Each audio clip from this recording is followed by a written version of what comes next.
آپ کا لہجہ ایروگینٹ ہے کیا ہے کہ آپ کے لہجے پر اعتراض کیا جاتا ہے، یا آپ جو تمثیلات دیتے ہیں اس سے ایسا لگتا ہے کہ عام جیسے آپ عشق کرتے ہو جس ہستی کے ساتھ، اس سے نسبت ہے چھوکرے کی یا اس طرح کی؟ آپ نہیں سمجھتے کہ آپ کی علمی یا آپ کے لفظوں کی زمین اتنی بنجر ہے کہ آپ اس سے عالی و عرفہ مثالیں پیش کریں؟ جی ہم نے تو کوئی مثال ہی نہیں دی ہے، ہم نے تو بتایا یہودی کہتے تھے، ٹھیک ہے؟ اور جب مثال دی جاتی ہے نا تو اس زبان کی لنگوسٹک کو استعمال کیا جاتا ہے، وہ زبان کیا کہہ رہی ہے۔ پہلے تو میں بریلویوں کو ان کے گھر کا حوالہ دیتا ہوں۔ ان کے اعلیٰ حضرت نے غزوہ بدر اور احد کے کانٹیکسٹ میں جو صحابہ کرام شروع میں ریلیکٹڈ تھے ان کے لیے لفظ ترجمے میں استعمال کیا ہے، تم نے نامردی دکھائی۔ نامرد کسے کہا جاتا ہے؟ ٹرانسجینڈر کو۔ تو یہ کہیں گے نہیں اعلیٰ حضرت کا کہنے کا مطلب یہ نہیں تھا کہ وہ ٹرانسجینڈر تھے، کہنے کا مطلب تھا کم ہمتی۔ تو اگر اعلیٰ حضرت جو عاشقوں کا امام بنا ہوا ہے، خود سے انہوں نے بنایا ہوا ہے، وہ یہ کہے کہ نامرد صحابہ کو، تو یہ کیا کہیں گے؟ ٹائم قیامت تک بریلویوں کو مرے زندہ جواب دیں اس بات کا۔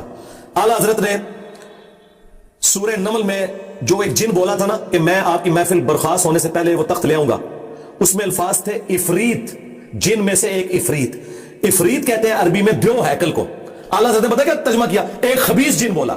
تمہارے اعلیٰ حضرت نے ایک صحابی جن کو خبیث کہا ہے، اس کو اردو نہیں آتی تھی، یو پی کا رہنے والا تھا، میں تو پنجابی ہوں، میں جسٹیفائی کروں گا جو کچھ بولوں گا، میں اسے جسٹیفائی کروں گا اللہ کے فضل سے۔ اردو لنگوسٹک کے اندر جب آپ مخالفین کے اعتراضات کو ایک جگہ جمع کرتے ہیں تو آپ اس کے لیے محاورے کا سہارا لیتے ہیں۔ اس طرح کے محاورے قرآن کے اندر بھی موجود ہیں۔ نبی علیہ السلام بعض اوقات صحابہ کرام کو بات کرتے ہوئے کہتے تھے تیری ماں تجھے روئے، اس کا مطلب پتہ کیا ہے؟ تم مر جاؤ تیری ماں پیچھے، لیکن یہ محاورہ تھا، اس کا یہ مطلب نہیں ہے، ٹھیک ہے؟ یہ اگر یہ کریں گے تو میں قرآن و سنت سے ایسی ایسی باتیں کروں گا کہ پھر وہ ایتھیسٹ میرے کلپ کاٹنا شروع کر دیں گے، منو نہ چھیڑو، میں خطرے ناک ہو جاؤں گا۔ عمران خان نے کیا سی؟ عمران خان تے ہوئے ہیں خطرے ناک، میں خطرے ناک ہو جاؤں گا، منو نہ چھیڑنا۔ تو قرآن میں ہے کہ وہ کہتے تھے نبی پاگل ہے، مجنون ہے، دیوانہ ہے، شاعر ہے، پریشان خواب آتے ہیں، اس نے ایک اجمی غلام رکھا ہوا ہے جو اسے پڑھاتا ہے، اور سب سے بڑھ کر ہماری ماں سیدہ عائشہ کے اوپر انہوں نے تہمت لگا دی۔ ان سارے اعتراضات کو میں نے اردو لنگوسٹک کے محاورے میں جمع کیا تھا کہ وہ لوگ نعوذ باللہ یہ کہتے تھے یہودی کہ ہمارے اتنے بڑے بڑے پادری بیٹھے ہوئے ہیں، انہیں نہیں پتا دین کیا ہے، حالانکہ ان کی کتابوں میں پروفیسیز لکھی ہوئی تھی نبی علیہ السلام کی۔ تو یہ قرآن کی تفسیر میں نے 8 سے 5 سال پہلے بیان کیا تھا۔ لوگ کہہ رہے ہیں کہ بار بار اس میں بولتا ہے، میں تو بتاؤں گا نا کہ میں نے تو وہ بولا ہی نہیں جو تم کہہ رہے ہو۔ میں نے کہا تھا یہودی کہتے تھے کہ یہ کل کا چھوکرا آ کے میں سمجھائے گا۔ اچھا اب یہ کہتے تم نے کہا، میں نے کہا میں نے تو یہودیوں کے ریفرنس سے بات کی، تو انہوں نے اگلی بات کی کہ اس کو ثابت کریں۔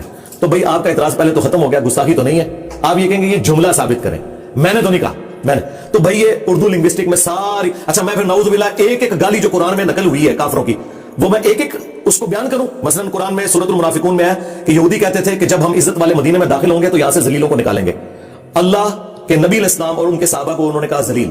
تو جب میں یہ قرآن سے نقل کروں گا تو میں نقل کفر نباشد۔ اب یہ اللہ کو بھی ٹیچ کریں گے کہ یا اللہ تجھے یہ نہیں کہنا چاہیے تھا، تو قرآن میں تو موجود ہے سورۃ المنافقون کے اندر۔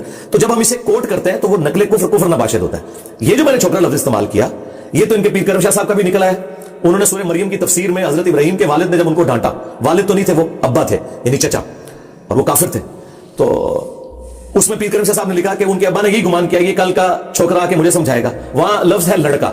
پھر میں نے انہیں اردو کی ڈکشنری سے بتایا چھوکرا نکال کے دیکھو اس کے آگے پہلے نمبر پہ لکھا ہے اس کا مطلب ہوتا ہے لڑکا، لڑکا نکال کے دیکھو اس کے آگے پہلے نمبر پہ لکھا ہوا ہے چھوکرا، یہ انٹرچینجبل ورڈ ہے۔ اب ان کو پسو پڑ گئے کیونکہ پیر کرم شاہ صاحب تو بہت بڑی پرسنالٹی ہے، ڈاکٹر طارق قادری کے استاد ہیں، اعلیٰ حضرت احمد بریلوی صاحب کے خلیفہ نعیم الدین مراد آبادی جنہوں نے خزائن العرفان کنز الایمان پہ حاشیہ لکھا، ان کے وہ اسٹوڈنٹ ہیں، اور مفتی احمد یار خان نعیمی کے کلاس فیلو ہیں۔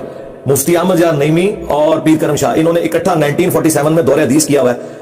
اب ان کے پاس تو کوئی راستہ نہیں رہا، اور سب سے بڑھ کر آج وہابی اور بریلوی بھائی بھائی بنے ہوئے نا، تو سرکار خلیل الرحمان جو سب سے بڑا فیس ہے وہابیوں کا، اس نے تو آگے کہا ہے کہ جب کبھی بھی کوئی پیغمبر اپنی امت میں گیا ہے تو سامنے بابوں نے یہی کہا کہ ہم نے داڑیاں دھوپ میں سفید کی ہیں، یہ کل کا چھوکرا آ کے میں سمجھائے گا۔ ہونا تو چاہیے تھا 1,24,000 FIR اس میں بھی کٹوائی جاتی۔ دنیا میں آنے والے ہر پیغمبر کے ساتھ اس کی قوم نے جو پہلا اعتراض کیا بنیادی وہ یہی تھا کہ ہمارے باپ دادا پاگل تھے، انہوں نے جب داڑیاں دھوپ میں سفید کی تھی، کیا ان کو کچھ پتہ نہیں تھا یہ کل کا چھوکرا آ کر ہمیں یہ سمجھانے لگا دی، یہ کل کا چھوکرا آ کر ہمیں یہ سمجھانے لگا دی، یہ کل کا چھوکرا آ کر ہمیں یہ سمجھانے لگا دی۔ اور اس نے کوئی رجوع نہیں کیا، ابھی بھی نہیں وہ کرے گا۔ ہم نے اپنے اسٹوڈنٹ بھیجے ہیں کہ یار چلو تم اگر انجینئر کے حق میں نہیں نہ بول سکتے، تم اس سے معافی مانگ لو کہ مجھ سے غلطی ہوگی۔ کہتا کوئی غلطی نہیں ہوئی ہے، میں نے اردو لنگوسٹک کا محاورہ بولا ہے، ٹھیک ہے، اور وہ بالکل ٹھیک بول رہے ہیں۔ تو یہ لنگوسٹک کے اندر بات ہو رہی ہے، ہم نے نہیں کہا۔ یہی وجہ بھائی اس کے اوپر پہلے بھی FIR فارغ ہو چکی ہے، انہوں نے کٹوائی تھی آج سے 6 مہینے پہلے، FIA میں گئی فارغ، اور سرکار یہ بھی فارغ ہو چکی ہے کیونکہ جیلم کی جو کورٹ ہے اس نے جورسڈکشن اپنی اٹھا لیا۔ انہوں نے کہا یہ FIA کا کیس ہے اور FIA کے ساتھ ہم رابطے میں، انشاءاللہ ہم انہیں جواب دیں گے۔ سب سے پہلے تو یہ جو کلپ ہے نا،